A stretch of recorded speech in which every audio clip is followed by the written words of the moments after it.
అంటే ఆటో అంతా ఖాళీగా ఉంది, పరిస్థితి బాగోలేదు కదా. బాగాలేదన్న, ఏం చేస్తాం, ఈ గవర్నమెంట్ ఏమో ఫ్రీ బస్సులు పెట్టింది, మాకేమో ఆటోలు ఏమో కిరాయిలు లేవు, చాలా ఇబ్బంది పడుతున్నాము.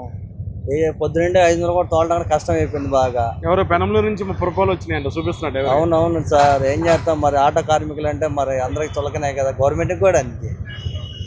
అసలు దేనికి అవసరం సార్ ఫ్రీ బస్ పెట్టి, మాలంటలు పట్టకొడుతుంది తప్ప. ఏంటి దానివల్ల ఉపయోగం ఫ్రీ బస్ వల్ల? గవర్నమెంట్ లాభం సార్, మాలంటలకి ఫ్రీ బస్ వల్ల లాభం ఎందుకు ఉంటుంది? మరి అందుకనే కదా సార్, గవర్నమెంట్ లాభం కాబట్టి పెట్టుకుంది, వాళ్ళకి రాకముందు కాబట్టి పెట్టుకుంది. మన పట్టకొడతాం కోసం పెట్టింది సార్ గవర్నమెంట్. ఏమో ఉపయోగం సార్, అద్దె ఆటోలు ఈ అద్దె కట్టుకోవాలా, మళ్ళీ మా ఇంట్లో చూసుకోవాలా. 400 సార్ అద్దె దీనికి. మరి ఓనర్కి అద్దె కట్టుకోవాలా, మా ఇంట్లో జీవనాధారం చూసుకోవాలా, మేము బతకాలి కదా. 10,000 ఇస్తానంటున్నారు గవర్నమెంట్, ఆ సంవత్సరం అంతా ఏం సరిపోతాయి సార్? అది గతంలో కూడా ఇచ్చారుగా. ఇచ్చినా కానీ, గవర్నమెంట్ ఇచ్చినా కానీ సార్, అవి ఓనర్లకు వెళ్తాయి కానీ అద్దె ఆటోలకు రావు కదా సార్. అద్దె ఆటోలు తోలుకునే వాళ్ళ పరిస్థితి ఏంటి మరి?